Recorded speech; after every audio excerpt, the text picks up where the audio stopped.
Right, we are live. Hey guys, how's it going? Welcome back to the Kiwi Lads channel. We are back for another match of the women's round of 16 for the Sevens World Cup. It will be the host South Africa taking on the tough contenders in France. But looking through at the starting lineups, first of all for France, it is going to be Lunel, also Nielsen, I believe it is. Chloe Pell is in there. Grises Okiemba, sorry. She is a dangerous lady when she gets going. Grassano and also Util. Oh, I'm struggling with these French names. I used to be so good at pronouncing these French sides, but it's been a long time since I've covered a game for the women's French side. Ulutule, I believe it is, the captain of France. Then looking through at the South African side, it is Makua, also Solonsi.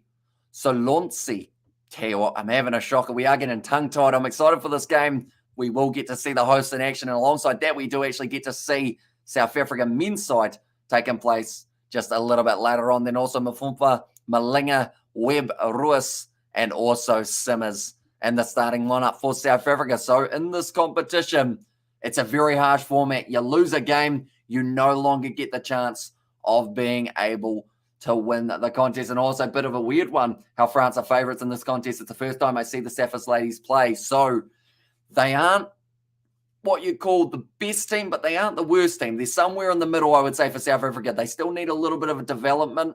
It's a relatively new side. I'm looking forward to seeing what they can do. But France, because they've been together a lot longer, I feel they're going to have the better opportunity of going through. But the question is, can the Cape Town home side get really just pushed higher and higher with that crowd support? We have got Joelle in the chat. Welcome in, mate. And what a day in Cape Town.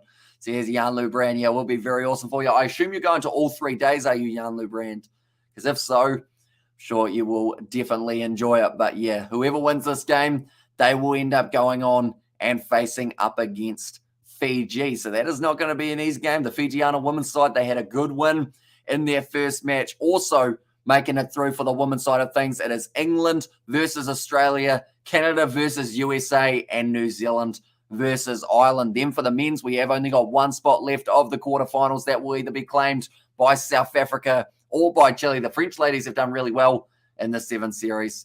Says Sebastian. I'm a little bit sad not to see Siofani in the bench, but I believe she's actually still injured from that injury she picked up earlier on in the 7 series. But Okemba, she's got huge amounts of speed and strength. She's going to be a tough lady to get past. But I would say overall, South Africa, they've got a strong enough lineup and enough passion to be able to do something great in this competition. All they need is that little bit of a confidence booster in their first game, and this could be that. Also, yes, there's Jan Lubrand.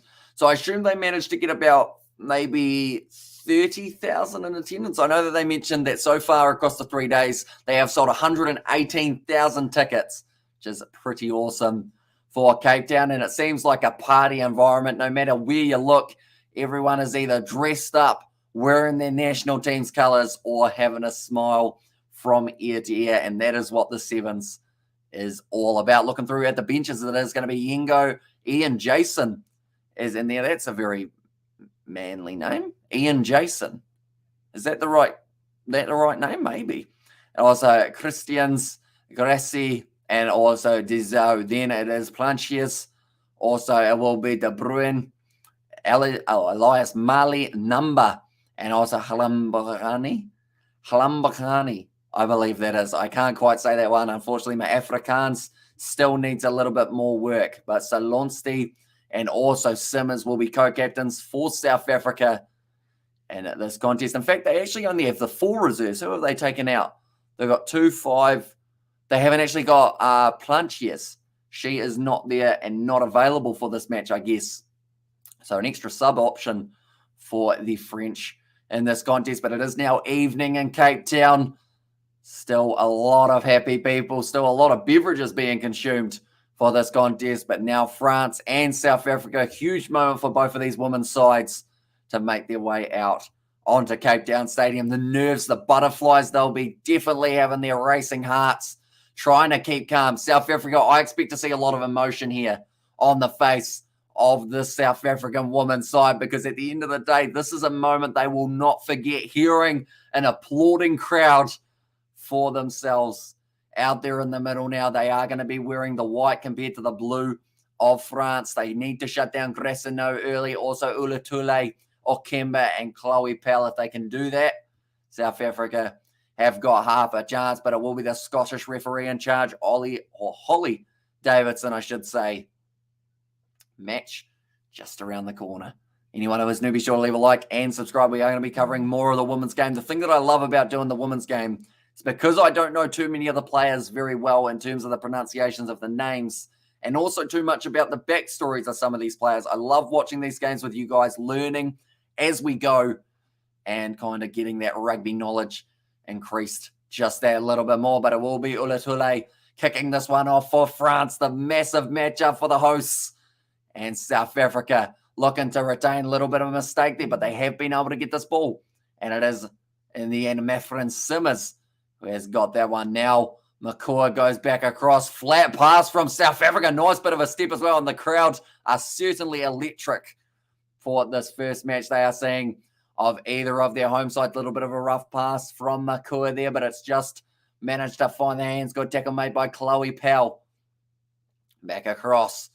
South Africa, they seem like they're struggling a little bit with the footing. In fact, in particular, it was Makua who did seem to be losing her footing there. Now South Africa, they are going to have to defend because France have got the backline movement. Now it's a nice pass from Gressino. One more out wide. Great tackle made. No, she still slipped through.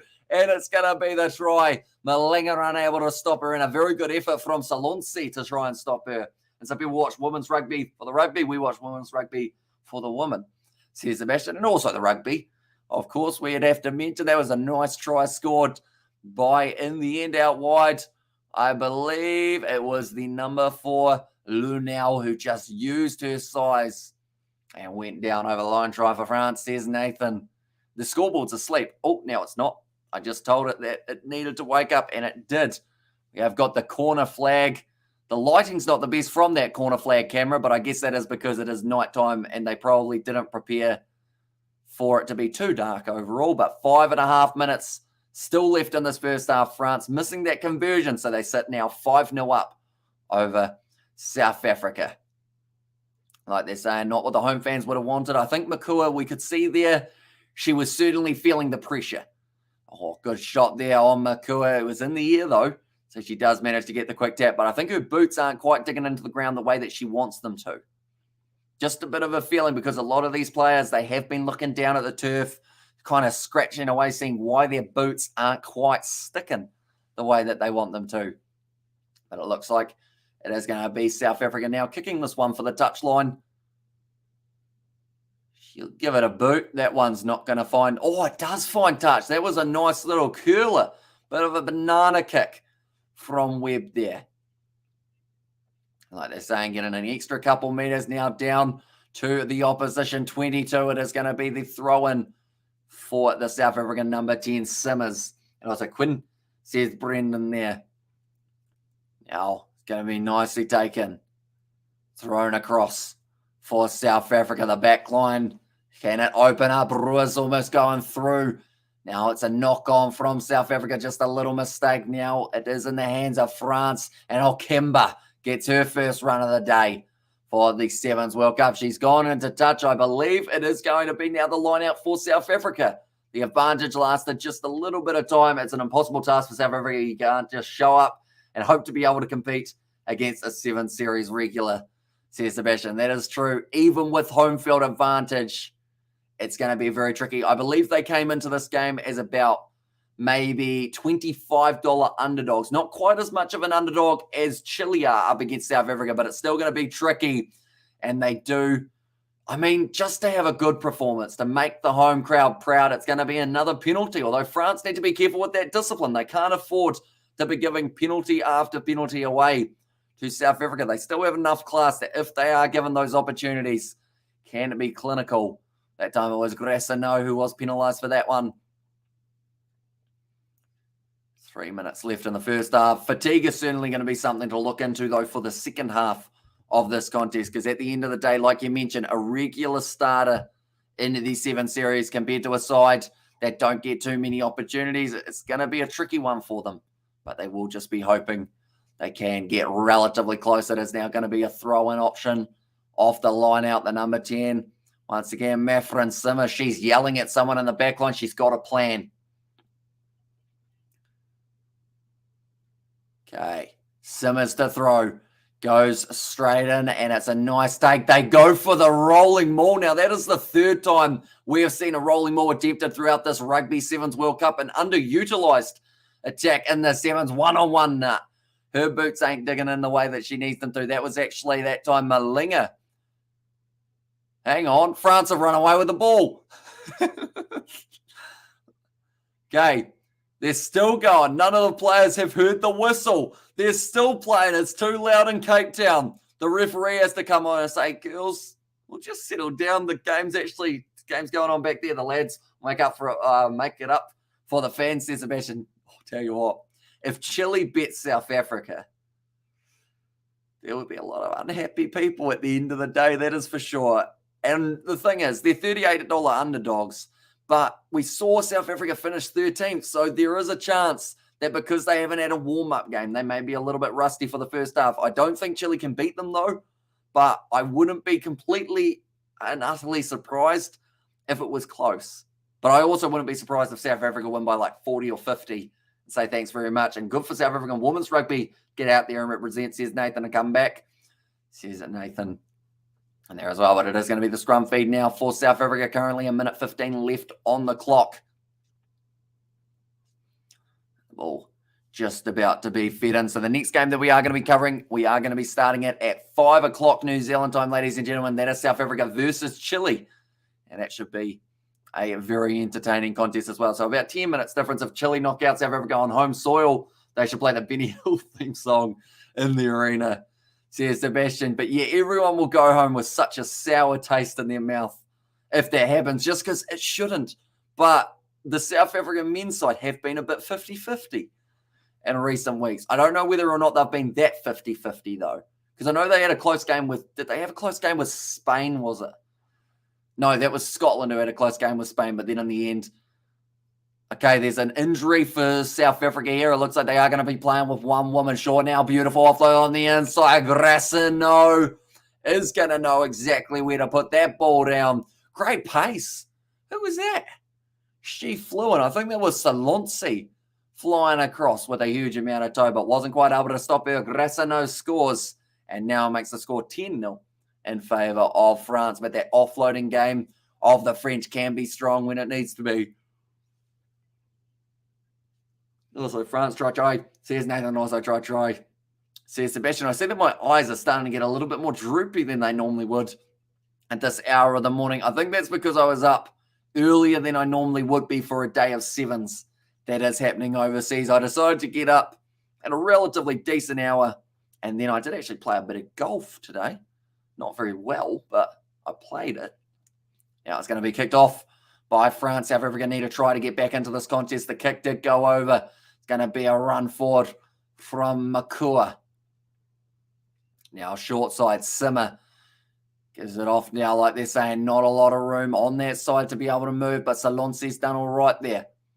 Now back across.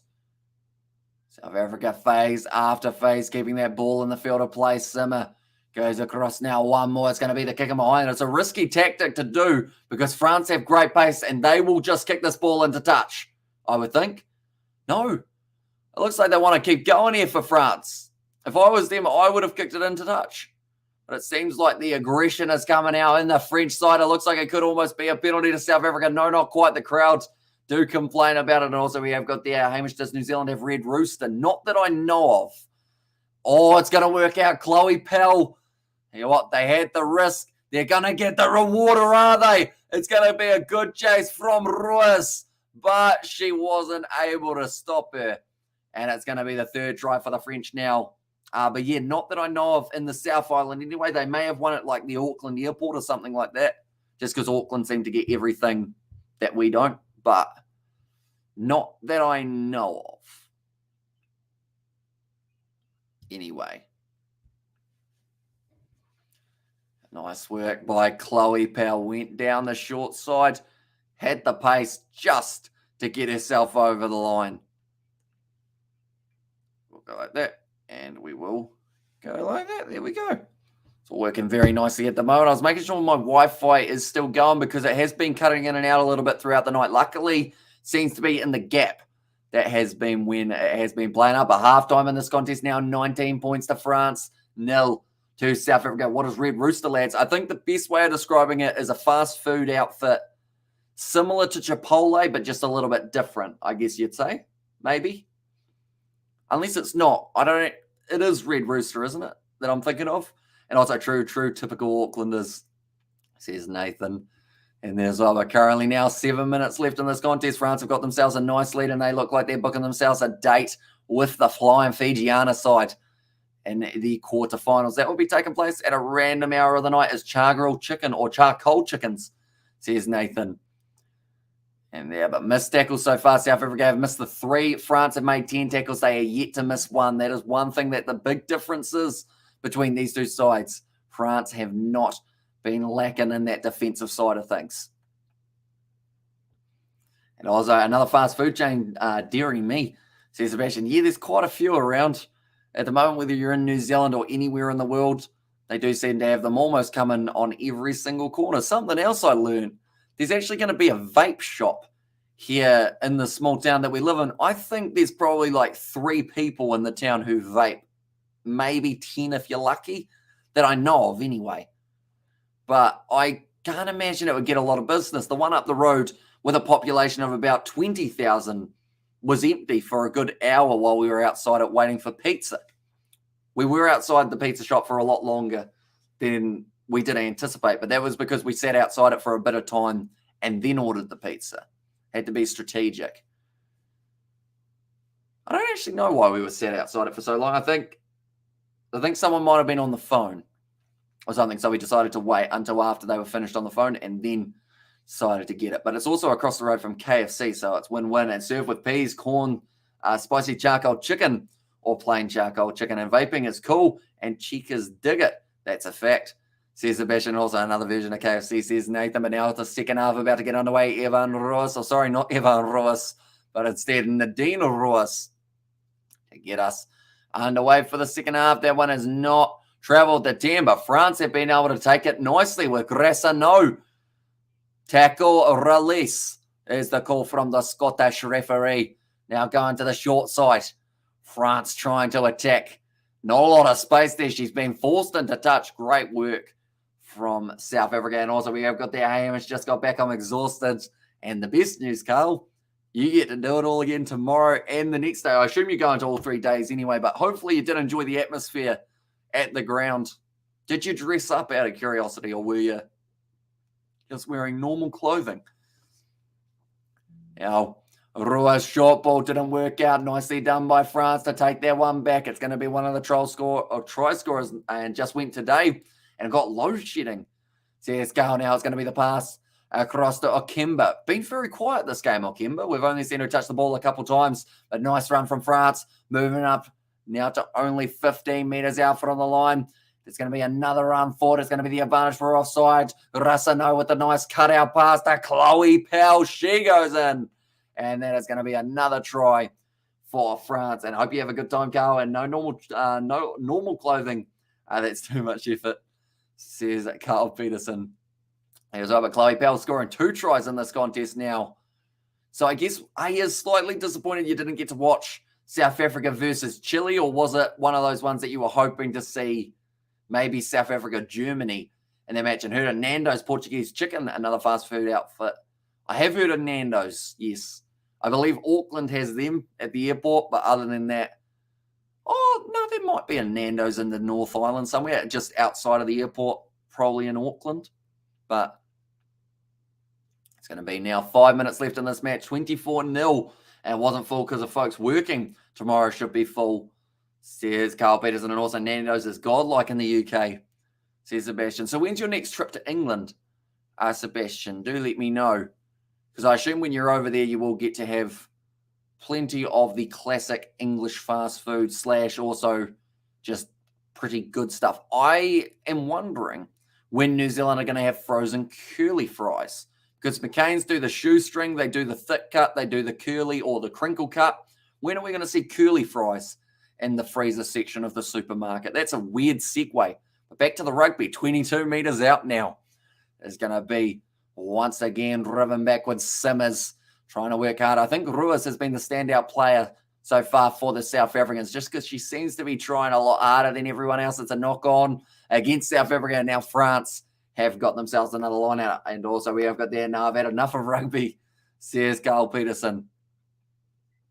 Now, looks like a couple subs about to be made. I'm actually going to have another quick look to see what the odds are for the Blitzbox versus Chile match, because at the end of the day, like, they were $47 underdogs, which is quite huge.